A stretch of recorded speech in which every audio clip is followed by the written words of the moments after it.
আসছে বর্ষায় বিলুপ্তির মুখে থাকা ১০ প্রজাতির গাছ আবারও প্রকৃতিতে ফিরিয়ে আনা হবে। প্রয়োজনে বিদেশ থেকে সংগ্রহ করা হবে গাছের চারা ও বীজ। মঙ্গলবার দুপুরে ন্যাশনাল হারবেরিয়ামে এক মতবিনিময় সভায় একথা জানান পরিবেশ ও বন উপদেষ্টা সৈয়দা রিজওয়ানা হাসান। তিনি বলেন, বনভূমি ও গাছ রক্ষায় দ্রুত দৃশ্যমান পদক্ষেপ নেওয়া হবে। এই ঈদে জামা জুতো অ্যাক্সেসরিজের ডিসকাউন্ট।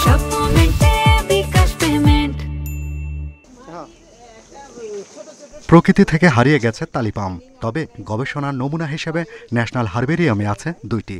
তালিপাম, গোলা অঞ্জন সহ ৫ প্রজাতির গাছ হারিয়ে গেছে। বিলুপ্তির মুখে আছে আরও ৭ প্রজাতির।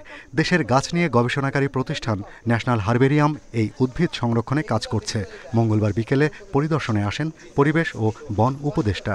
বিলুপ্তির মুখে থাকা গাছ বাঁচাতে মতবিনিময় সভায় অংশ নেন। জানান, দেশের ১,০০০ প্রজাতির মধ্যে ৩৯৫ প্রজাতি বিলুপ্তির মুখে। গাছ হারিয়ে যাওয়া মানে হচ্ছে তার সাথে সম্পর্কিত জীববৈচিত্র্য হারিয়ে যাওয়া, ওই গ্রামের মানুষদের ছায়া হারিয়ে যাওয়া, ওটার আন্ডারগ্রোথ হারিয়ে যাওয়া, ওটার যে ওষুধি গুণাগুণ আছে সেগুলো হারিয়ে যাওয়া। সেগুলো হারিয়ে গেলে কিন্তু আপনার যে অ্যান্টিবায়োটিক বানায় সেটাও বানানোর দেখা যাবে কাঁচামালটা পাওয়া যাবে না।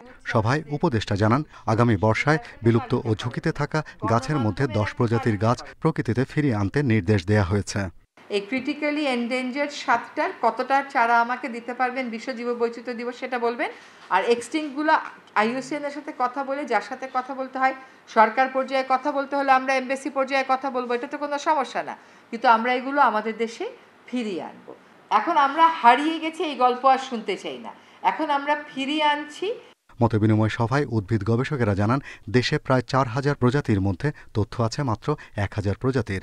এর মধ্যে নতুন আবিষ্কার হয়েছে ৩৫২টি প্রজাতির গাছ। Shahriar Anirban, independent news, Dhaka.